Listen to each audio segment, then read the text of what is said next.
हमारे पुराने मित्र साथी भानु त्रिवेदी जी, भाई प्रवीण खारीवाल जी, हमारे शाजापुर के पुराने पत्रकार साथी नयन कुरैशी जी, पीटीआई विषय हर्षवर्धन जी, उपस्थित हमारे सभी देवियों और सज्जनों, हिंदू और हिंदुत्व के विषय पर जब मुझे प्रवीण खारीवाल जी ने बोलने के लिए आमंत्रित किया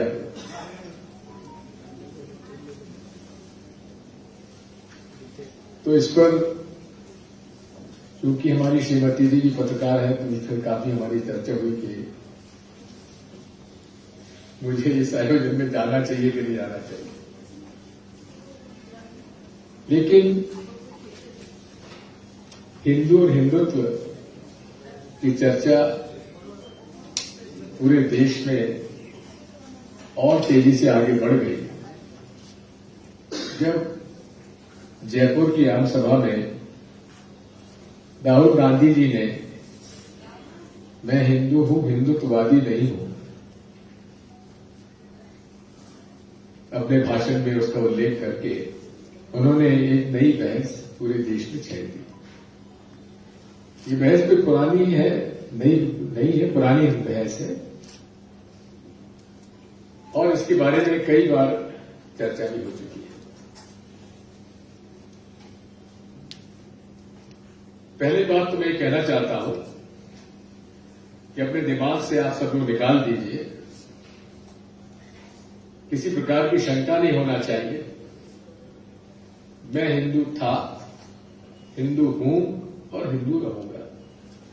इसलिए क्योंकि सोशल मीडिया पर जितना ट्रोल मुझे किया जाता है और क्या क्या नहीं कहा जाता है। आज ही मुझसे एक व्यक्ति ने प्रश्न पूछा कि दिग्विजय सिंह जी फला फला भाजपा के नेता आपको दिग्विजय खान कैसे है।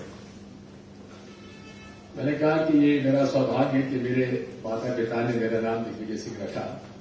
ये अधिकार उनका था, ना कि महाशय का जिन्होंने मुझे दिग्विजय खान कहा। बात इतनी सी है कि मेरे परिभाषा में, धर्म की परिभाषा में,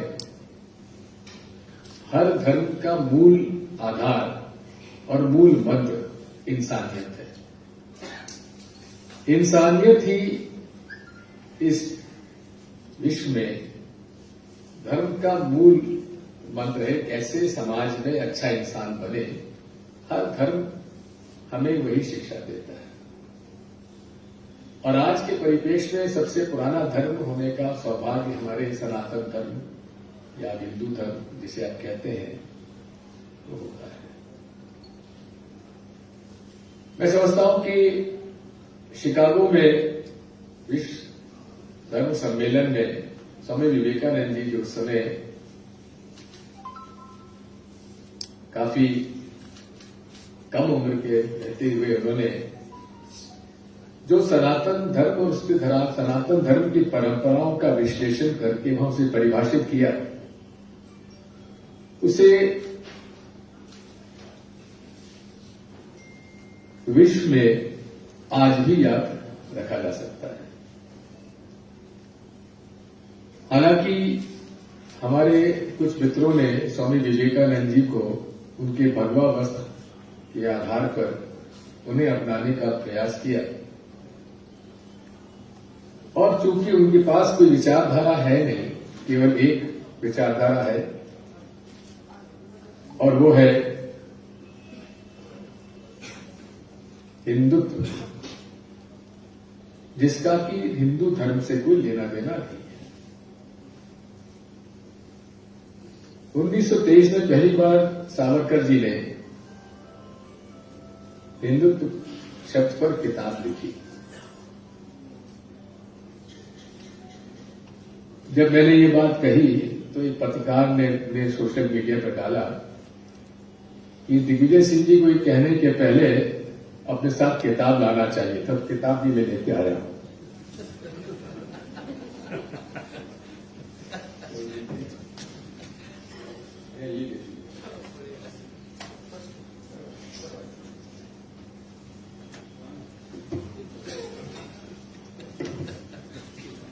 ये हिंदुत्व विनायक दामोदर सावरकर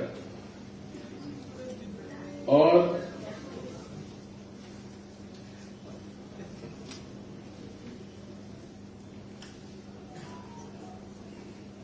इसमें उन्होंने कहा है, हिंदू धर्म को सनातन धर्म की संज्ञा देना अथवा हिंदुत्व को हिंदू धर्म मान बैठना त्रुटिपूर्ण है। यानी कि हिंदुत्व का हिंदू धर्म से कोई लेना देना नहीं है। ये मैं नहीं कह रहा हूं, हिंदुत्व की किताब है जिसे विनायक दामोदर सावरकर जी ने कहा है। इस पर बहस चल गई कि दिग्विजय सिंह को अगर कुछ कहना था तो किताब लेकर आते, तो मैं जानबूझकर किताब भी साथ लेकर आया हूं। हिंदुत्व का कोई लेना देना धर्म के साथ नहीं है। ये एक राजनीतिक हथियार के रूप में उपयोग किया जाता है। हमारे लिए धर्म एक आस्था का प्रश्न है और आस्था ही धर्म का मूल आधार है।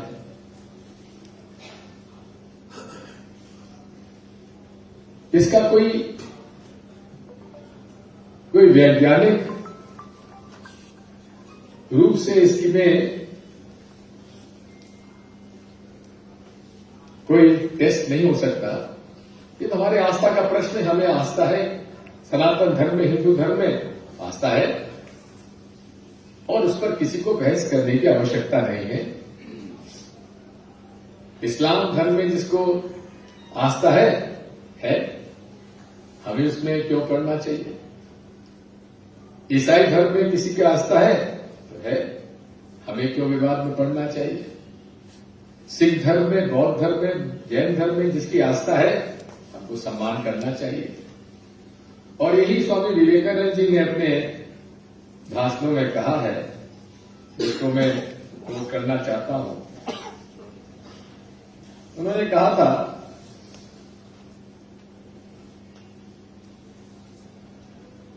सांप्रदायिकता, कट्टरता और इनके भयानक वंशजों के धार्मिक हट ने लंबे समय से इस खूबसूरत धरती को जकड़ रखा है। उन्होंने इस धरती को हिंसा से भर दिया है और कितनी ही बार यह धरती खून से लाल हो चुकी है। न जाने कितनी सभ्यताएं तबाह हो गई और कितने देश मिटा दिए गए। यदि एक खौफनाक राक्षस नहीं होते तो मानव समाज नहीं कहीं ज्यादा बेहतर होता जितना कि अभी है, लेकिन उसका वक्त अब पूरा हो चुका है।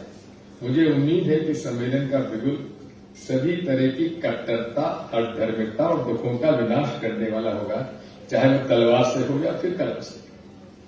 अब स्वामी विवेकानंद के इस प्रवचन के बाद तो और कुछ कहने की आवश्यकता इसलिए नहीं है, क्योंकि जिस कट्टरता और सांप्रदायिकता का परिचय हिंदुत्व शब्द से उभर कर सामने आता है, स्वामी जी ने साफ तौर पर इसका विरोध किया है। उन्होंने धर्म की परिभाषा और दूसरे तरह से भी की है। धर्म के 3 आधार होते हैं, 3 स्तर होते हैं। एक मूल आधार होता है उसका सोच विचार, उसकी मूल अवधारणा, वो समान है। हर धर्म कैसे समाज में अपने अच्छे आचरण से समाज के लिए एक सहायक के रूप में काम करे, ये हर धर्म यही हमको सिखाता है। और ये भी उन्होंने कहा कि रास्ते अलग अलग हैं। स्वामी रामकृष्ण ने भी ये बात कही है कि नदियां अपने अपने रास्ते पर चल के आती हैं और जैसा अनिल भाई ने कहा कि अंतुअंत जाकर वो समुद्र में समावेश हो जाती है। इसलिए रास्ते अलग अलग हैं, लेकिन ईश्वर एक है। यही हर धर्म का मूल मंत्र है। दूसरा स्तर आता है मिथ और मैथोलॉजी, जो हर धर्म में मिथ है, मैथोलॉजी है, इसके बारे में कोई इतिहास नहीं है, साइंटिफिक कोई प्रमाण नहीं है, लेकिन आस्था है, आपको विश्वास है और इस विश्वास पर आपको संदेह करना चाहिए। लेकिन मैं तो आस्था के रूप में उस पर विश्वास करता हूं। मेरा धार्मिक आस्था उसमें है, इसलिए उस पर मैं कोई विवाद में नहीं फंसना चाहता। मेरी आस्था सनातन धर्म में है, विश्वास है, इसलिए उस पर कायम। नईन कुरैशी जी इस्लाम को मानते हैं, इसमें कोई बहस करने की जरूरत नहीं है कि कौन अच्छा कौन बुरा। सभी धर्मों का सम्मान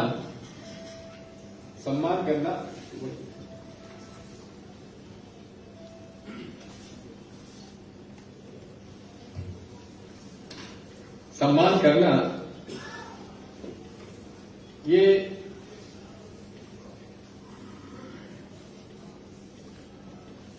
हमें तुलसीदास जी ने भी कहा, सब नर करे परस्पर प्रीति, चले स्वधर्म देवत श्रुति नीति।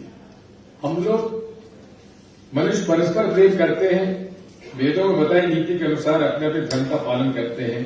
ये सर्वधर्म संभाव का सबसे अच्छा उदाहरण है, और सर्वधर्म संभाव ही इस भारत की आत्मा है।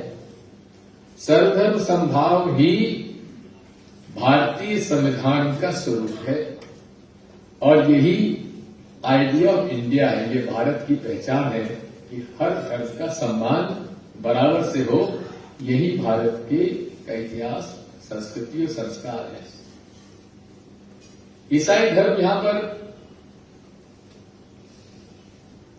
सन 40 में आ गया। यहां पर आकर ईसाइयों ने अपना चर्च बनाया, किसी को आपत्ति नहीं हुई, सबने स्वीकार किया। जिसको ईसाई धर्म में जाना था गए, जिसको नहीं जाना था कोई जबरदस्ती नहीं हुई। 8वीं सदी में इस्लाम आया, 500 साल तक मुसलमानों का और मुगलों का राज्य साम्राज्य रहा। तब भी सनातन धर्म हिंदू धर्म कभी खतरे में नहीं रहा। ब्रिटिश हुकूमत रही 150 साल तक, तब भी कोई खतरा नहीं रहा। लेकिन आज हिंदुत्ववादी जो लोग हैं बताते हैं हिंदू धर्म खतरे में है, जबकि राष्ट्रपति, प्रधानमंत्री, मुख्यमंत्री सारे के सारे तो हिंदू हैं, फिर भी खतरा में कैसे होंगे? अगर इन सबके रहते हुए खतरा है तो फिर वाकई में कहीं ना कहीं भूल किसी स्तर पर है, या उनके निकम्मापन है, या धर्म के आवरण को न समझते हुए वे धर्म को एक नया स्वरूप देते। हिंदू तो खतरे में हो सकता है, लेकिन हिंदू धर्म, सनातन धर्म न खतरे में कभी था, न कभी रहेगा और न कभी है। ये सब बातों पर हमें आज विशेष तौर पर ध्यान देने की आवश्यकता है। महात्मा गांधी ने भी इस बात को कहा है, या फिर सत्य, प्रेम, सद्भाव, भाईचारा, अहिंसा, यही हमारे धर्म में बताया जाता है। और हम जब भी धार्मिक आयोजन होता है तो हमारे नारे भी उसी प्रकार के होते हैं। धर्म की जय हो, धर्म का नाश हो, प्राणियों में सद्भावना हो, विश्व का कल्याण हो। ये तो हम नारा नहीं देते कि हमारी फतेह हो और इस्लाम का नाश हो या ईसाई धर्म का नाश हो। ये तो कोई हमारे नारे लगाते नहीं है। हमारे धार्मिक आयोजनों में प्राणियों में सद्भावना, जिसमें प्राण है उनमें भी सद्भावना होना चाहिए।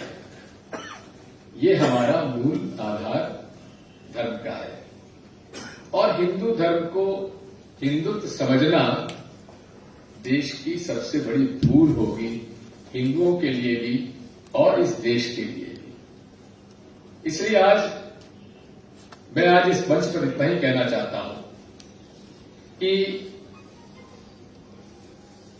हमारे देश में हमारे धार्मिक चरित्र को, और विशेषकर ऐसे देश में जहां अनेक प्रजातियां हैं, अनेक धर्म हैं, अनेक संप्रदाय हैं, अनेक हमारी जातियां उपजातियां हैं, भाषाएं हैं, ऐसे भारत को एक रख कर हमने 47 के बाद आगे हम बढ़े। ये अपने आप में बहुत बड़ी उपलब्धि है। 47 में देश का विभाजन हुआ, मोहम्मद अली जिन्ना मुसलमानों के नेता बने,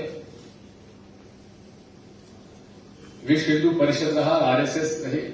विश्व हिंदू परिषद तो ना हिंदू महासभा थे, आरएसएस थी। 1925 में वो हिंदू होगा प्रतीत करने लगे और ना मोहम्मद अली जिन्ना जी ने या डॉक्टर हिंदुराव जी ने, गुरु गोलवलकर जी ने या सावरकर जी ने कभी आजादी की लड़ाई में महात्मा गांधी का साथ नहीं दिया और वे ब्रिटिश हुकूमत के साथ चलते रहे। यहां तक भी ये एक बड़ी गलतफहमी है कि हमारे श्यामा प्रसाद मुखर्जी कश्मीर के मामले में 370 धारा 370 जो लागू की गई उन्होंने विरोध किया था। ये पंडित जवाहरलाल नेहरू की कैबिनेट में थे, श्यामा प्रसाद मुखर्जी, और उन्होंने धारा 370 जब कैबिनेट ने मंजूर की कश्मीर में स्पेशल पावर देने के लिए, तब श्यामा प्रसाद मुखर्जी ने कोई आपत्ति नहीं की थी, उसमें उन्होंने समर्थन किया था। ये बात सही। ये भी एक ऐतिहासिक सत्य है कि जिस व्यक्ति ने, मुस्लिम लीग के नेता जी जिन्होंने कि 2 नेशन थ्योरी का सुझाव दिया था, जिसे कि सावरकर जी ने समर्थन किया था, पाकिस्तान हिंदुस्तान के विभाजन का एक तरफ मुस्लिम लीग ने समर्थन किया था, दूसरी तरफ सावरकर जी ने भी समर्थन किया था। और जिस व्यक्ति ने मुस्लिम लीग के नेता के रूप में ये मुस्लिम लीग की कॉन्फ्रेंस में मोशन मूव किया था, उनके मुख्यमंत्री के नेतृत्व में बंगाल में होम मिनिस्टर और उप मुख्यमंत्री के रूप में श्यामा प्रसाद मुखर्जी उस कैबिनेट में थे, मुस्लिम लीग के साथ अलायंस में, हिंदू महासभा के साथ। ये सारे ऐतिहासिक तथ्य हैं जिनके बारे में हम जानना चाहते हैं और बताना चाहते हैं कि ये धर्म का उपयोग एक निजी आस्था के लिए होना चाहिए, लेकिन किसी राजनीतिक हथियार के रूप में नहीं होना चाहिए। आज हमारी आपत्ति भारतीय जनता पार्टी और आरएसएस से केवल एक है, ओवैसी जी से भी एक ही है कि धर्म का उपयोग राजनीतिक हथियार के रूप में ना करो। हर व्यक्ति को अपने धर्म का पालन करने की छूट है और उसको सम्मान के साथ उसे धर्म को पालन करने का अधिकार संविधान ने दिया है, तो रहना चाहिए। इन्हीं सब बातों को लेकर जब भी मैं ये बात कुछ कहता हूं तो है, जैसा कि अनिल ठीक कह रहे थे कि जहां धर्म हम लोगों को जोड़ता है, एक सागर के रूप में हमें सबको साथ में लेके चलता है, व्यापक रूप में हमें इसके प्रेम और सद्भाव मिलता है, वहीं हिंदुत्व जो है हमें हाई ब्लड प्रेशर दे देता है। क्योंकि 24 घंटे हिंदुत्व केवल एक बात जानता है, कैसे हम विरोध करें, कैसे एक वर्ग के प्रति कटुता फैलाएं, कैसे धर्मांधता फैलाएं, ये उसका मूल उद्देश्य रहता है। धर्म और धर्मांधता में फर्क है।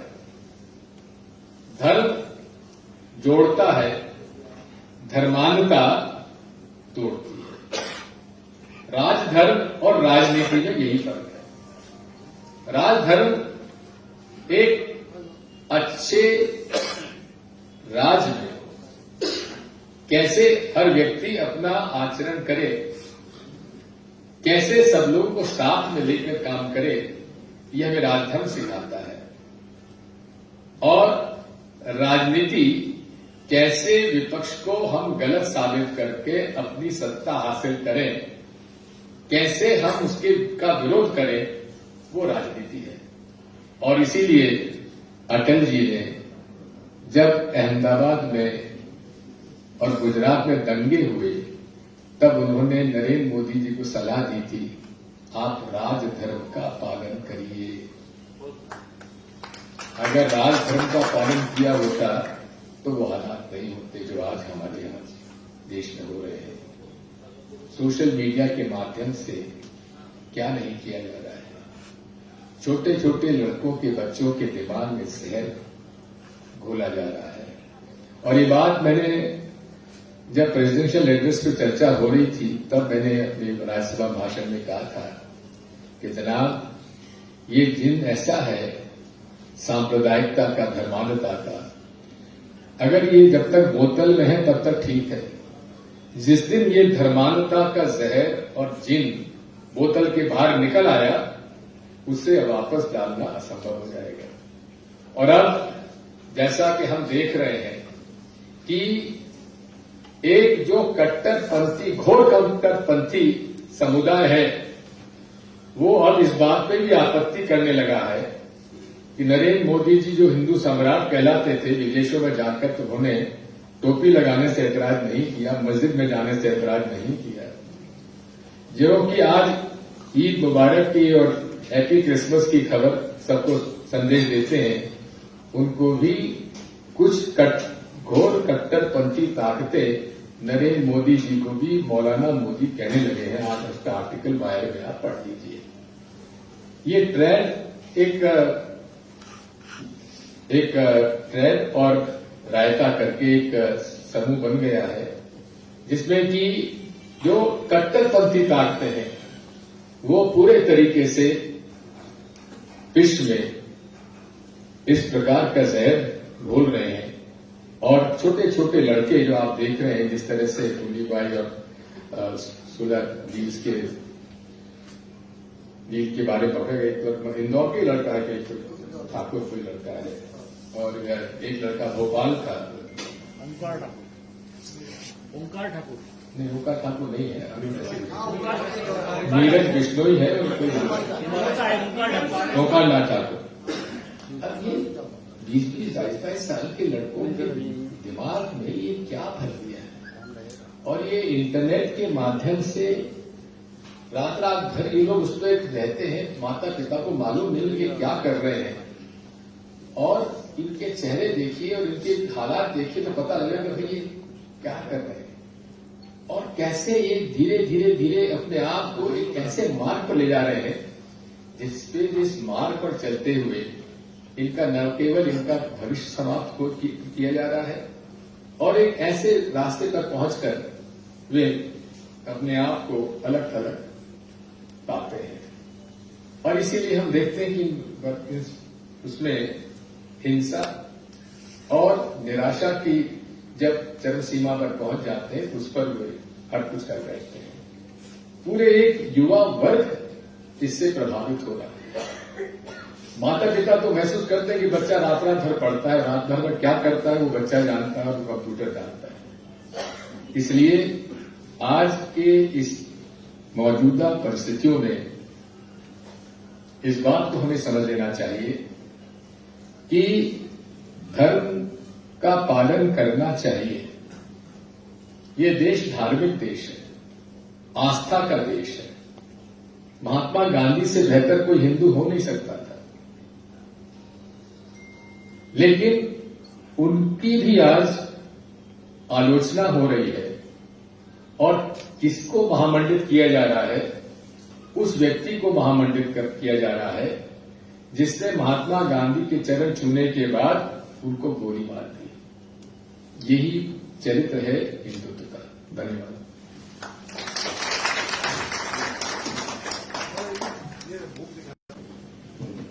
सर, पहले आपका बहुत स्वागत इंदौर के पत्रकारों की ओर से, और बहुत ही गर्मागर्म और प्रासंगिक विषय पे आपने खुल के बात कही। आपने कहा कि हिंदुत्व एक राजनीतिक विचारधारा है, इसको पॉइंट किया था सावरकर ने। मेरा सवाल आपसे यह है कि सावरकर को भूल जाते हैं आपको भी भूल जाते हैं, मुझे भी भूल जाते हैं। माता होने का भाव क्या कहलाता है? मातृत्व। पिता होने का भाव होता है पितृत्व। अमर होने का भाव होता है अमृतत्व। तो हिंदू होने का भाव हिंदुत्व क्यों नहीं है? हो सकता है कि सावरकर ने इसको कॉइन कर दिया हो, लेकिन तब तक तो नहीं हो सकता। आखिरी आपने, मुझे मालूम था आप ये प्रश्न करेंगे। माता का स्वरूप करुणा, प्रेम और सद्भाव का होता है, इसलिए उसको मातृत्व कहा जाता है। पिता का स्वरूप एक आदर का, सम्मान का होता है, इसलिए पितृत्व कहा जाता है। हिंदू का चरित्र सर्वधर्म समभाव का होता है, सबको समान अवसर से देखने का होता है, सभी धर्मों का आदर करने का होता है, जो हिंदुत्व में नहीं है। सर, क्या ये भाजपा उसमें तथ्य की बात आपने कही ना, कि मैं व्याकरण की बात कर रहा हूं, मैं राजनीति की बात नहीं कर रहा हूं। व्याकरण को ही मैंने कहा है आपसे, जिसमें जो मूल आधार होता है, माता को क्यों माना जाता है, उसके प्रति आदर सम्मान क्यों हो जाता है? क्योंकि उसमें माता में करुणा है, प्रेम है, सद्भाव है। तो वो सारे गुण जो है वो उसको हम मातृत्व कहते हैं। वही पिता में जो सम्मान होता है, प्रेम होता है, तो वो उसको पितृत्व कहते हैं। लेकिन जो हिंदुओं में जो मूल आधार होता है, जिसकी परिभाषा मैंने की है, वो तत्व हिंदुत्व में नहीं है, इसलिए इसको हिंदुत्व नहीं कह सकते, हिंदू धर्म से नहीं जोड़ सकते। ठीक है सर, आगे बढ़ते हैं। सर, क्या ये भाजपा की रणनीतिक जीत और ये कांग्रेस की रणनीतिक हार नहीं है कि इस देश का पूरा पॉलिटिकल डिस्कोर्स हिंदुत्व के इर्द गिर्द हो रहा है? क्या आपने इतना मौका क्यों दिया आपके विपक्ष को कि वो आपको मजबूर कर दे कि आप बात करें इस पर? देखिए, हमने कुछ भी मजबूर नहीं किया है। बात यह है, ये देश में 47 में जो पार्टीशन हुआ, सन 47 के पार्टीशन में बेहद एक ऐसा मनमुटाव पैदा हो गया था जब पाकिस्तान और हिंदुस्तान का विभाजन हुआ, कि एक दूसरे पर अविश्वास की स्थिति बन गई थी। और इसी पे आधार पर मजबूरी में महात्मा गांधी को अपना सब काम छोड़कर इस धार्मिक उन्माद को किसी प्रकार में प्रेम में, सद्भाव में बदलने के लिए उन्हें 15 अगस्त 1947 में दिल्ली में न रहते हुए वे नोआखाली और कलकत्ता में जाके मुसलमान के घर बैठकर उन्होंने वहां सामंजस्य बिठाने की कोशिश की। तो ये कोई इनका कोई जीत मत कही है, मैं तो कहता हूं देश की हार है, समाज की हार है, धर्म की हार है। जो लोगों ने हिंदुत्व को हिंदू धर्म समझ लिया, जो कि पूरे तरीके से इसमें विरोधाभास है। इसलिए जो बात आज चर्चा में बात आई है, वो इसलिए आई है क्योंकि इनका केवल एक ही, चाहे कितनी बात कहें, सबका साथ, सबका विकास, सबका विश्वास, लेकिन जब चुनाव पास में आते हैं तो हिंदुस्तान पाकिस्तान, हिंदू मुसलमान, शमशान कब्रिस्तान, इसके अलावा दूसरा कुछ है ही नहीं उनके पास। सर, आपने अपने जीवन साथी के साथ कुछ समय पहले नर्मदा परिक्रमा की और काफी आपने उसको राजनीति से अलग भी रखा। आपने कहा अपॉलिटिकल चीज है ये, उससे कोई संबंध नहीं।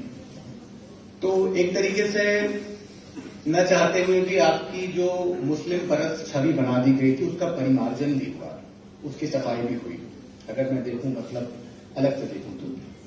लेकिन एक बार फिर जब भी निशाना साधना होता है भाजपा को, तो आपको मुस्लिम परस्त और दिग्विजय खान इस किस्म से देखते हैं। तो ये जो द्वंद्व है, कहीं आपको परेशान करता है कि आपको बार बार मुस्लिम परस्त कहा जाता है, जबकि आप एक आस्थावान हिंदू बताते हैं खुद को? हर्षवर्धन जी, आप जानते हैं मैं स्कूल में, कॉलेज में इंदौर में पढ़ा हुआ। यहाँ स्पोर्ट्समैन था, और जो स्पोर्ट्समैन होता है उसको इन चीजों की परवाह कभी नहीं होती है, क्योंकि ये सब जिसको कहना कहे। और इसमें राजनीति में जो व्यक्ति रहे उसको अपनी मोटी खाल है तो राजनीति में रहे, नहीं तो नहीं रहना चाहिए। नर्मदा परिक्रमा एक मेरे आस्था का प्रश्न था। एक मुझे अनुभूति हुई थी कि कि अनुभूति हुई कि मैंने नर्मदा परिक्रमा करना है। बहुत दिन से बात चलती चली गई। फिर अमृता से हमने कहा कि मुझे नर्मदा परिक्रमा करना है। उस समय इन्होंने राज्यसभा टीवी से इस्तीफा दे दिया था। तो उन्होंने कहा कि यहाँ कैसे होती नर्मदा परिक्रमा? हमने बताया पैदल होती है, यहाँ करूंगी। मैंने कहा तुम कर नहीं पाओगी, नहीं करेंगे तो गाड़ी बढ़ जाएगी। लेकिन हम लोगों ने शुरू की। अब मुझे तो करना ही था। अब पूरे 6 महीने 10 दिन तक हम पैदल चले। क्या ईश्वर की कृपा रही मां नर्मदा की, मुझे तो मेरे पैर भी छाले नहीं पड़े, मुझे खांसी जुकाम भी नहीं हुआ। उनको 2 बार 102, 101 बुखार रहा, उसके बावजूद भी ये रुकी नहीं। बरसते पानी में, ठंड में, गर्मी भी चलती रही। और इस बात को मैं कह सकता हूं कि बहुत आनंद में हमारी नर्मदा परिक्रमा हुई। मुझे उसकी चिंता नहीं। मैंने कोई नर्मदा परिक्रमा इसलिए नहीं की थी कि मुझे लोग जो मुस्लिम परस्त कहते हैं उससे मुझे छुटकारा मिल जाए। मुझे उसकी ना परवाह पहले थी, ना आज परवाह है। लेकिन एक आस्था का प्रश्न था, एक अनुभूति हुई थी 2002 में नर्मदा जी के तट पर मंडला सर्किट में जब था कि नर्मदा परिक्रमा करना चाहिए। 3 बार मुझे रात को एकदम से ख्याल आया, तो मुझे करना था, मैंने कर ली। लेकिन मैं इसकी कभी परवाह नहीं करता। जिनको कहना है कहने दीजिए। और मैं तो कहता हूं कि मैं तो कोई मुझे गाली देता भी है तो मैं जो स्वीकार मैं नहीं करता, मैं उसको रिटर्न में थैंक्स कर देता हूं। सर, एक और आरोप आप पे लगता है सर कि आप एन चुनावी बेला में ऐसे ऐसे मुद्दे निकाल के लाते हैं जिससे कि कहीं न कहीं कांग्रेस को, चूंकि ध्रुवीकरण होता है वोटों का, नुकसान ज्यादा होता है, भाजपा को फायदा होता है। तो लोग सवाल करते हैं आप इधर है या उधर। ऐसा जिसको जहां समझना समझ। सर, एक और सवाल था कि आदिवासियों के धर्म को लेकर भी एक बड़ा विवाद सामने आता रहा है और झारखंड में सरना धर्म की बात भी होती है। आदिवासी प्रकृति पूजक होते हैं। आपकी निगाह में आदिवासी हिंदू है या कोई और समुदाय है उनका? ये तो आदिवासियों को तय करने दीजिए, मैं कौन होता हूं। यदि आदिवासी ये मानता है और उसकी आस्था एनिमिज्म में है, प्रकृतिवादी है, तो इसमें किसी को आपत्ति क्यों होती है? हम क्यों किसी पे अपना धर्म थोपे? ये उनके आस्था का प्रश्न है। यदि आदिवासी चाहते हैं कि वे बड़े बाबा के को अपना धार्मिक आधार मानते हैं तो माने। वे अगर एनिमिज्म को अपना रास्ता चुनते हैं तो हमें इसमें आपत्ति क्यों होना चाहिए? क्यों हम उन पर कोई धर्म अपना थोपे? सर, एक और हम लोग देख रहे हैं बीइंग अ जर्नलिस्ट के, ऐसा लगता है कि देश के मुसलमानों को कांग्रेस ने उनके हाल पे छोड़ दिया। हमारे जो मुस्लिम नेता हैं कांग्रेस के, वो कई बार दबी जुबान में कहते भी हैं कि देखिए सॉफ्ट हिंदुत्व की राजनीति कांग्रेस कर रही है, मंदिरों में जा रही है और अकेले दिग्विजय सिंह को छोड़ दिया जाए। आप तो अक्सर उठाते हैं, आपने पॉपुलेशन की बात उठाई, आपने कहा कि मुसलमान अल्पसंख्यक ही रहेगा हमेशा। लेकिन जो दूसरे नेता हैं कांग्रेस के, बड़े नेता हैं, वो मुसलमानों को छोड़ देते हैं उनके हाल पे और कांग्रेस भी सॉफ्ट हिंदुत्व पे आ गई है, जो कॉइन वर्ड है, कोट अनकोट। ये सॉफ्ट हिंदुत्व और हार्ड हिंदुत्व कुछ होते ही नहीं। पहली बात है, हिंदुत्व कुछ है ही नहीं। सॉफ्ट हिंदुत्व जो है ये लेफ्ट लीनिंग जर्नलिस्ट ने इसको कॉइन किया है और इसका कोई मतलब नहीं है। मैं इस बात को शुरू से कहता आया हूं कि कोई भी व्यक्ति, चाहे हिंदू हो, चाहे मुसलमान हो, चाहे ईसाई हो, चाहे और कोई हो, यदि वो धर्म को हथियार मानकर दूसरे धर्म के प्रति नफरत या असम्मानजनक बात करता है, उस पर सख्त कार्रवाई होना चाहिए। मुझे याद है धार में मौलाना जी ने राजा भोज के खिलाफ कुछ कह दिया था, उनके खिलाफ भी मैंने कार्रवाई की। वहीं आप जानते हैं, नाम नहीं लेना चाहता, उन्होंने कुछ देवास में कुछ बात कही, उनके खिलाफ भी मैंने वही कार्रवाई की। मैंने जहां बजरंग दल के खिलाफ कार्रवाई की तो student Islamic movement of India के खिलाफ भी कार्रवाई की। ठीक है। इसलिए कांग्रेस पार्टी सभी धर्मों का सम्मान करती है, लेकिन धर्म को, दूसरे धर्म को अपमानित करने के लिए हथियार के रूप में उपयोग किया जाए, हम उसका विरोध करते हैं। और ये भारतीय संविधान के खिलाफ है और मौजूदा कानून के अंदर आपराधिक करते हैं। एक आखिरी सवाल कि संघ परिवार आपके निशाने पर रहता है, आज भी रहा, और आप अपने दिल की बात खुल के करते हैं। सरकार की जो व्यंग्यात्मक जवाब